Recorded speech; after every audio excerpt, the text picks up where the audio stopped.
Hello, welcome back to my channel. Welcome back to the pyramid. It's been a while, but I've been doing other things, as you know, if you're following my channel already.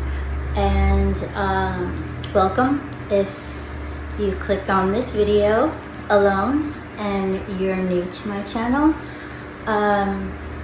Yes, so I have been called today to speak on the Ouija board. So in my teens, it was a hot topic, and then for a lot of my life, it was a hot topic.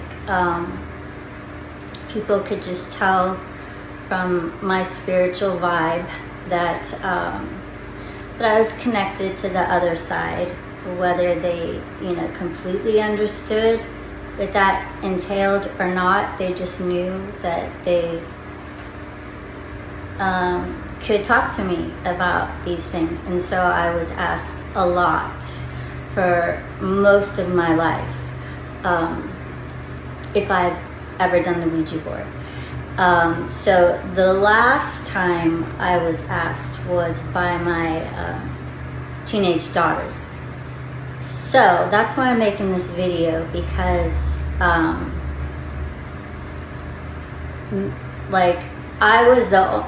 the only one that I know that has worked with it. So that's why I think it's important for me to put it out there, the information that I have, the experiences that I have with it. So I also was inspired, it's been a while, but this has been on my list of topics, since I saw the Leo King, a video of him talking about how he wanted to do it, and then reading the comments, it was just like, wow. Just what I feel, it just felt like disinformation. A lot of people speaking with like such authority, when I could tell that they don't know what they're speaking about. And I think it's very, very important right now, because the children that are being born now, they know. They don't have all of the words, but they know in feeling. And so if all the adults around them are telling them, no, it's not real, or it's all bad, it's not going to resonate with them. And if these parents that do this, my peers do this, what they're gonna end up doing is having children that don't trust them. They're gonna know that you're not in the know. So it would be also good for you guys to open your minds, because it's gonna be crucial if you wanna have relationships with your children, if you want them to come to you and speak with you. So anyways, totally not preaching, but like reading the comments, the first thing to dispel, and I hope to dispel, is the fact that it's completely not real.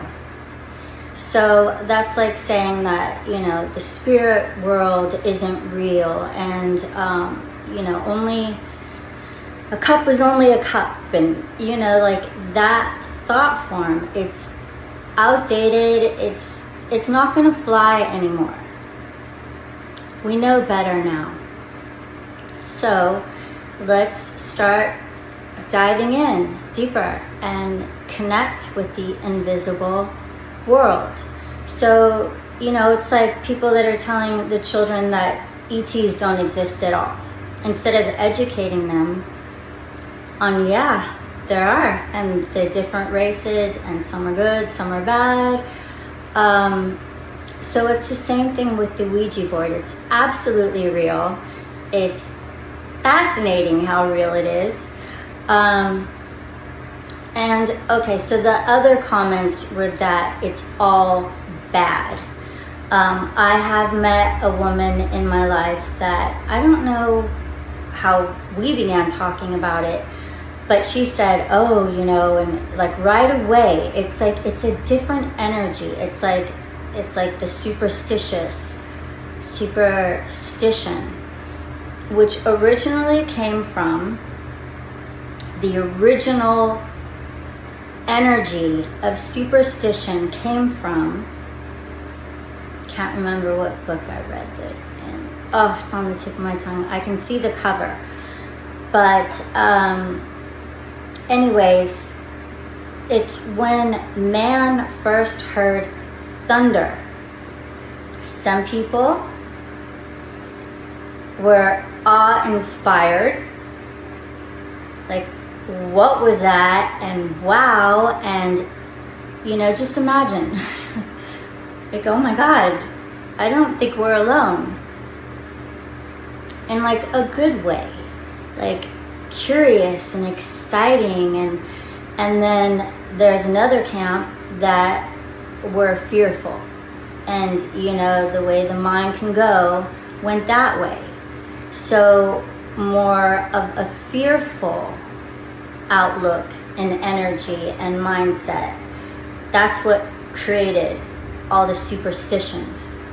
So that's just what it is. When people say it's all bad, and you get that feeling, it's just superstition. They're just in fear. Yeah, so I met this woman and online, and yeah, maybe we talked on the phone once, but anyways, you know, oh, I knew somebody who did that, and then she died.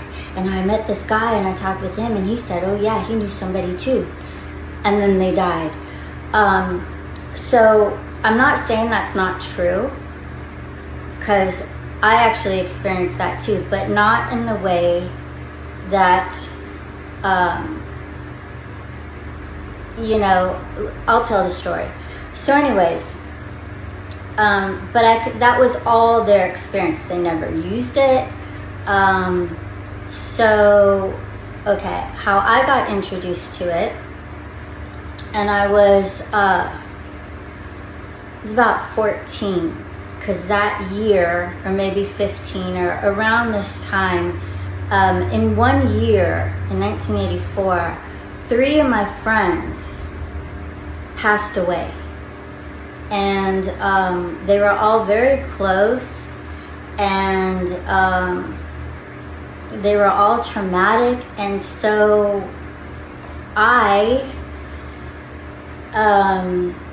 you know, and then to know or hear stories of, yeah, from the Ouija board, how you can talk with people who've crossed over, that was my impetus.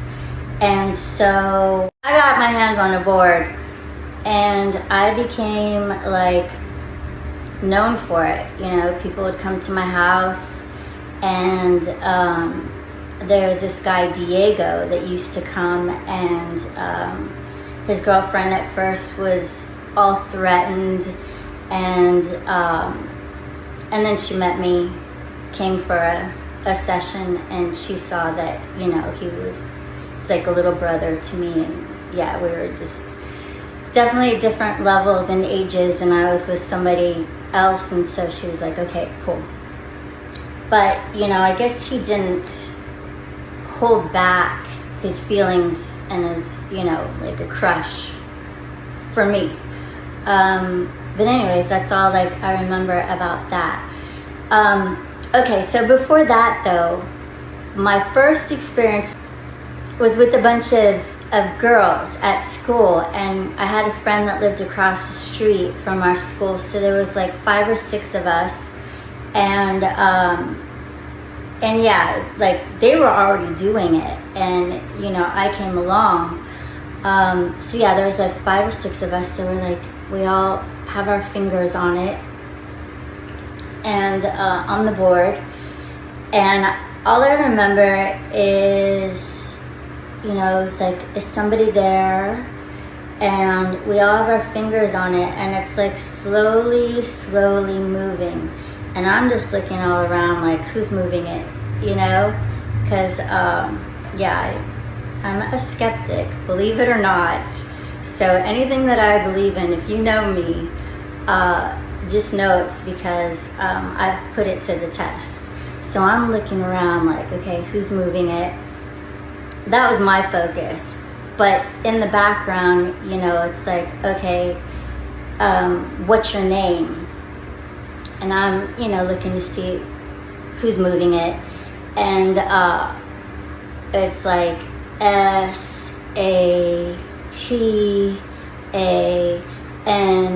And like, that didn't, I wasn't really familiar with that name. Or the spelling, I don't know. I just remember it just, you know, la la la, and then someone screamed. I know who it is, I don't want to say her name, but Satan! And we just all, we all stood up and ran out of the house. And so that was my first experience with it. Right now, I can just say that I'm not afraid of that. You know, yeah, there was a spirit that was messing with us, you know, was working at scaring us. I don't really feel like it was really a being like that. That's just me. Okay, so that was my first experience. And then, yeah, after Becky and Otto and Mark passed away, so then I got my hands on a Ouija board and I started using it and put my hands on it. And what you're doing at that moment is you're giving your energy. So, you know, you touch it for a while and it'll go slow as it's building up the energy, and then it starts moving around and it speaks to you through spelling. And so I had a great time for a while speaking with Mark. I remember speaking with Mark. I can't remember speaking with Becky or Otto. I think I spoke with Mark the most because most of the people that came to watch and to witness came from Mark. They were friends of Mark. So yeah, so I would connect them. Okay, so here's where I do have a similar story. There's Diego, and oh, I have to tell you one story that was really funny with Mark, because my friend Lisa she wasn't believing either. And so I said, okay, let me prove it. And I said, hey Mark, tell me what color underwear Lisa is wearing. And he was like, pink with yellow flowers or something like that. And she stood up, she ran out of my house, and she never came back. Yeah, I was 14. So yeah, we used to have a lot of fun. Okay, so while I'm doing this and I'm speaking with Mark and I'm connecting, you know, his friends and I think maybe his brother. Anyways, Diego would be saying to Mark, I want to be with you, I want to die. And I would be like, stop saying that, you know? But he used to say that a lot. And then one day, him and 3 other guys go over Mulholland Drive in California and crash. And Diego was sitting in the back of the car to the right. All 3 guys, all the other guys walked away unscathed. Mulholland Drive, California. Look it up. It's very, very high. And walked away without a scratch. But Diego, his head hit a rock and he died. So, he wanted to die.